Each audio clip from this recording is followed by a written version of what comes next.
The concept of the honey trap is nothing new.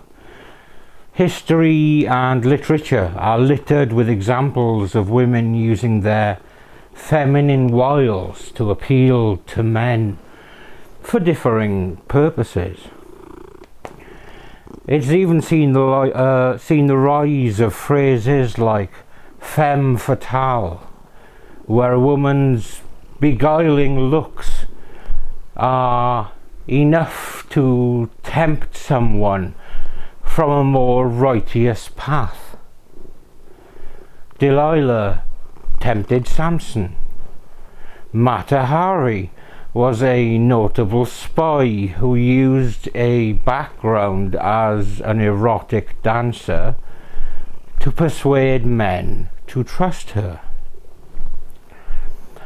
But I have rarely, if ever, seen the honey trap seem as sordid, seedy and cheap as it comes across in today's tragic tale.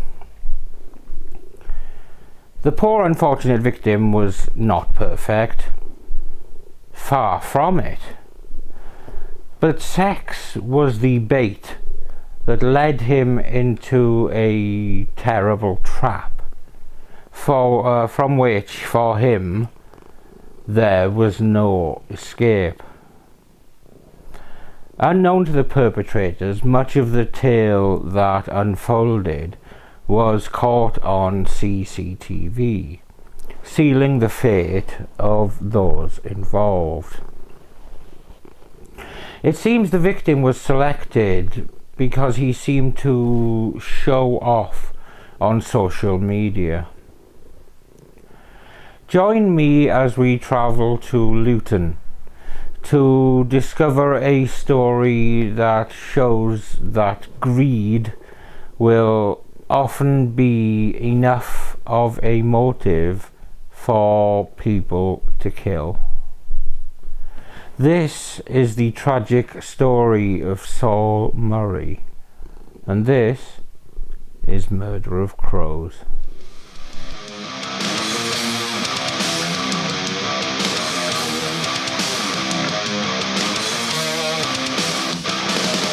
You say that you're ready, but you won't like it. You say that you're ready, but you won't like it. Silence all the crows, lining up in little rows. A sudden chill surrounds me. Silence all the crows, see come out and say you're old. A sudden chill.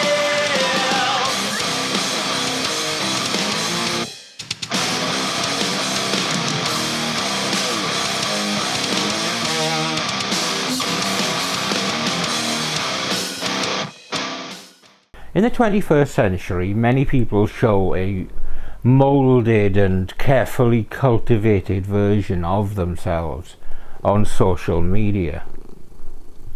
For many, the best version of themselves is the one they create online, and usually the one they want to be judged by. In this false world of filters, Photoshop and wealth flexing, the truth is often hugely removed from the caricatures depicted online.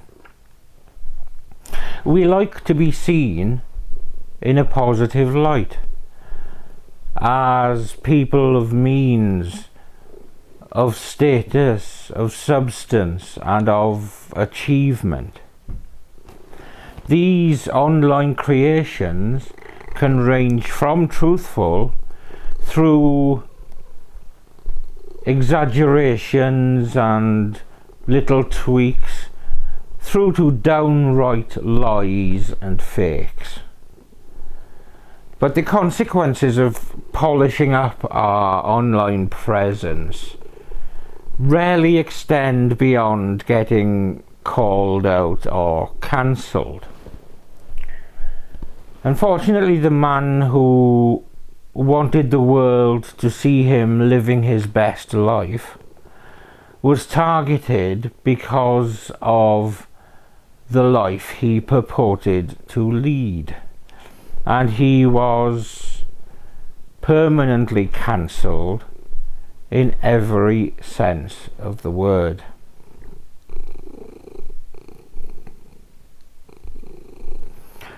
Saul Murray was a 33-year-old single father of 6 who lived in a flat in Luton. He was active on Instagram, where he posted a picture of himself flexing, wearing 2 Rolex watches, as you do. As he'd intended, it brought him a lot of attention. But not all the attention was the kind of attention he wanted. It came to the attention of a quartet of ne'er-do-wells who had established a track record of carrying out Honeytrap scams, where they would make little secret of the fact that they were offering sex in the shape of 2 of the freaky foursome being of the female persuasion. Many other gender identities are available. Their modus operandi was to talk themselves into a room with their chosen target before drugging them and inviting in their manual labour to do the quite literal heavy lifting before disappearing back into the ether from whence they came.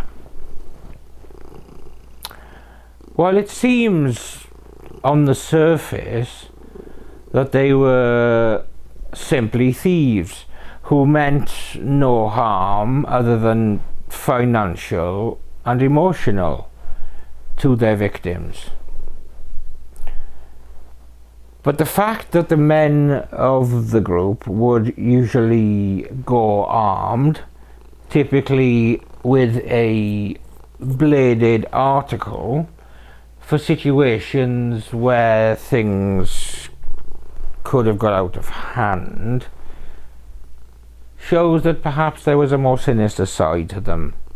The true test of their natures would depend on how freely they would use a weapon to get what they wanted.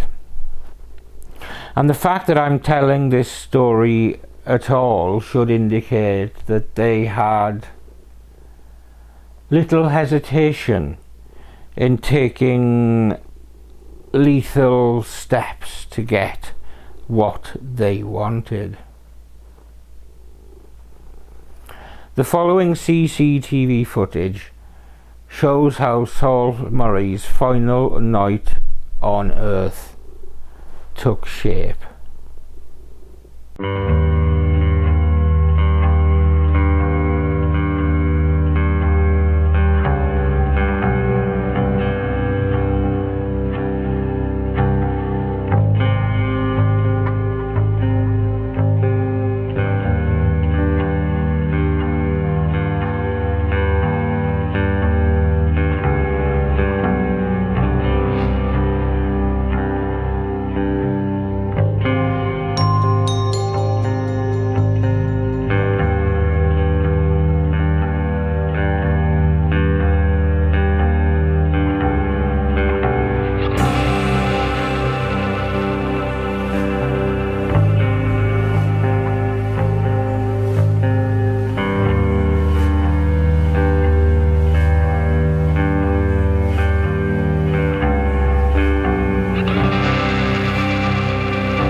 On the evening of February the 27th, 2022, it seems that the girls had brought GHB with them, with the intent of incapacitating Murray.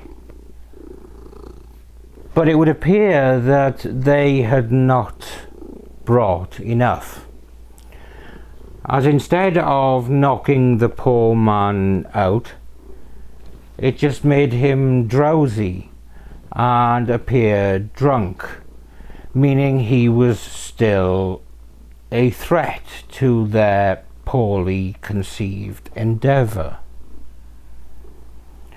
As a result, one of the ladies went to let the male accomplices in ahead of schedule to physically force the incapacitation that the drug had been unable to manage.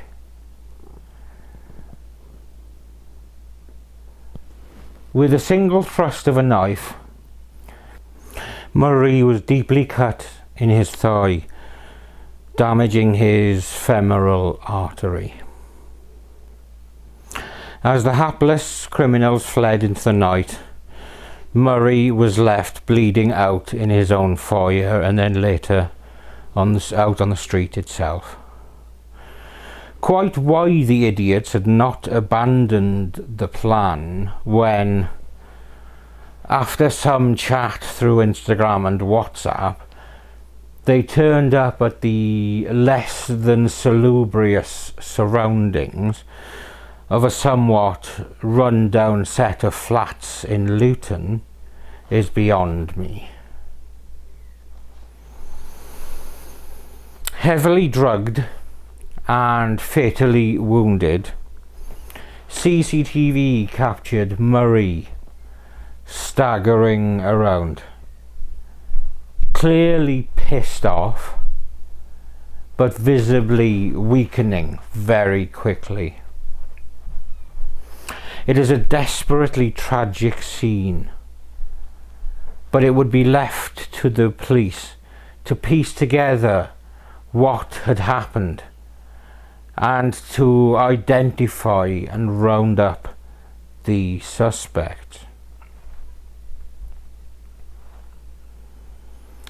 While it may have been Murray's vanity that saw him targeted, even though the Rolexes he was seen showing off were actually fake, it would be the vanity of one of the suspects that would prove his own undoing and ultimately the undoing of all four of the gang. After collecting and analysing the CCTV footage, it seemed that the males of the group had made efforts to conceal their identity and certainly hide their faces. But one of the males was seen to be wearing a pretty distinctive puffer jacket. Further analysis saw the jacket being identified as a rare Moncler jacket, with only 69 of these jackets being sold in the UK, presumably due at least in part to the £1,300 price tag. One such jacket was traced to the partner of a man with a history of violent offences, and this man was named Ikem Afia. A further CCTV trawl found footage of Afia in a KFC wearing that jacket, which is just the link the police needed. And with Afia at KFC was a known associate of his called Cleon Brown. Looking into Brown's activity around this time, they found that he'd hired a Mercedes A-Class just before the robbery in Luton. And by a strange coincidence, a Mercedes was caught on CCTV acting suspiciously in the area around Saul Murray's flat on the night of the attack. Analysis of the telemetrics of the Mercedes that Brown had hired showed the vehicle travelling from London to Luton. All of the pieces of this horrible, cowardly attack were falling into place.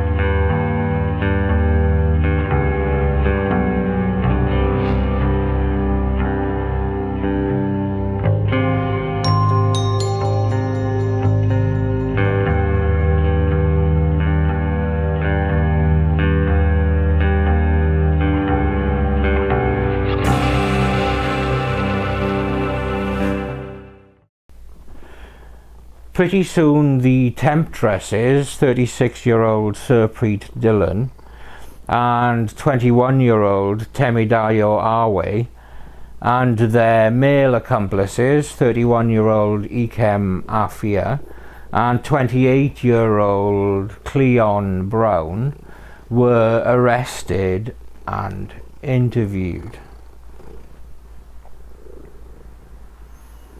As with most joint criminal enterprises, the four soon turned on each other. But through comparing stories, a reasonably consistent picture developed, and this was then backed up by forensic analysis. And it would be this picture that would ultimately be presented in the court proceedings against the four shit biscuits. In March of 2022, the events of the evening were laid bare, as vehicle telemetrics, CCTV, police interviews and forensic analyses were combined to show that the four had travelled from London to Luton. Dillon had been in contact with Murray through Instagram and WhatsApp, a process that she admitted to having done with other men before, and then robbing those men while they were asleep. So Murray, thinking he was going to get some boinky boinky, willingly let the two ladies into his flat. They had some degree of sexual activity with Murray, which was shown because traces of both women's DNA were found on Murray's body. And it was during this initial sexual activity that they drugged him with GHB. After realizing that the GHB was not completely incapacitating Murray, they brought their accomplices in, with CCTV showing Afia carrying a large knife. And these accomplices did not hesitate in attacking Murray and fatally wounding him. They then fled the scene, and Murray was only found 90 minutes later after a night shift worker, having finished their shift, saw him lying naked on the ground outside his flat and alerted the authorities. Sadly, it was too late for Murray and he could not be helped. To add to the tragedy, There was nothing of any value in Murray's flat, either before or after the bungled robbery.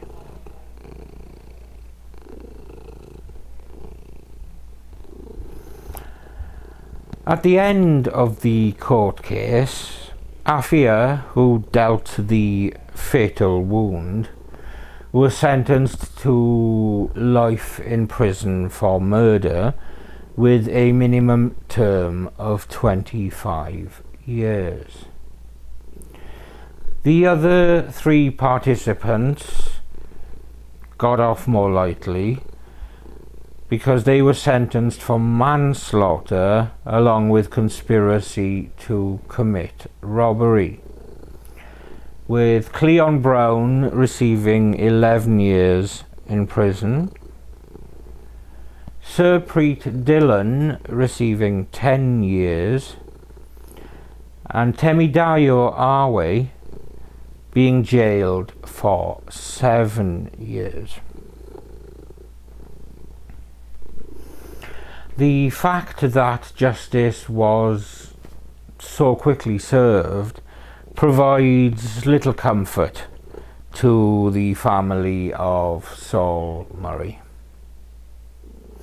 In a statement, his family said, "Saul was a beautiful soul, a loving father, son, brother, uncle, and friend.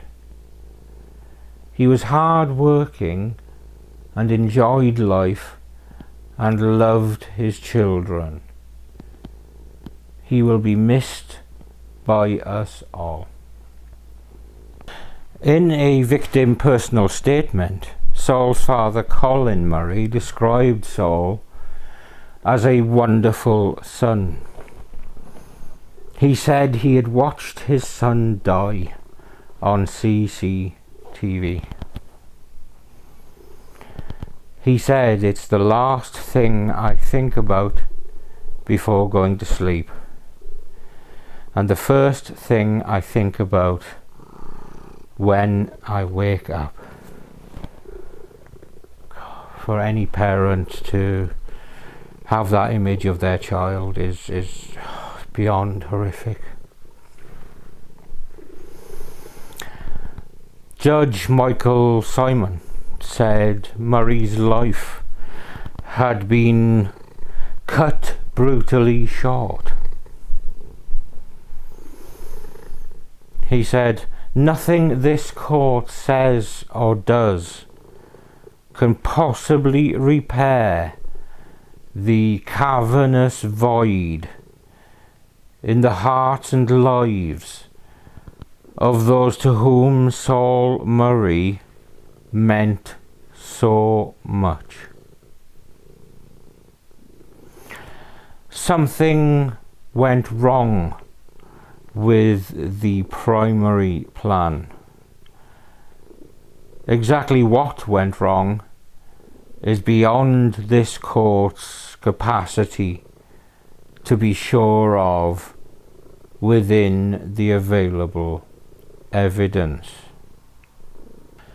The judge also said that Dillon had lived a predatory lifestyle by targeting men on social media. He said, "Something that seemed like an easy money game had the potential to go wrong." After the sentencing, Detective Inspector Dale Mepstead from the Bedfordshire, Cambridgeshire and Hertfordshire Major Investigation Team said, "This was clearly a planned attack facilitated by Dillon and Arwe and carried out by Afia and Brown.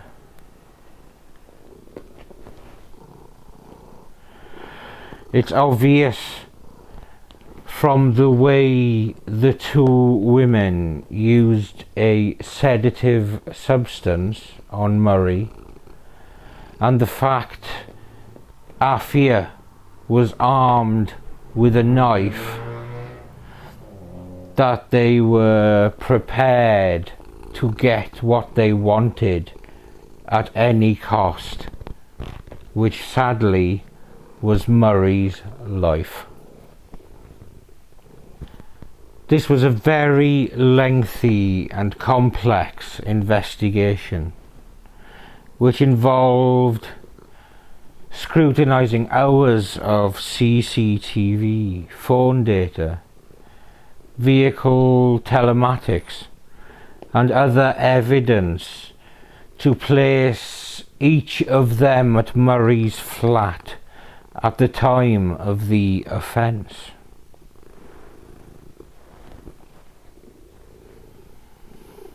I hope that the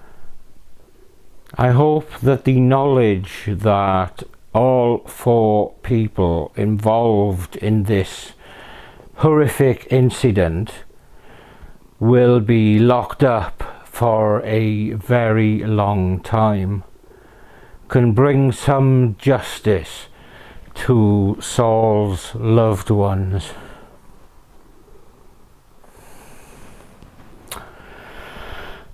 So here ends the tragic 21st century tale of a man targeted for his social media wealth. But unfortunately, with the Rolexes being shown by him being fake, this wealth was effectively a filter in itself, as the father of 6 had nothing of value in his flat. So he bled out alone and naked, while his assailants ran away and left him to die. Some great police work saw the inept criminals rounded up and charged, but the heartbreaking damage was already done. This video is dedicated to Saul Murray. He was not perfect, but his death was a completely avoidable tragedy. And I send nothing but love and compassion to those that love him and that miss him.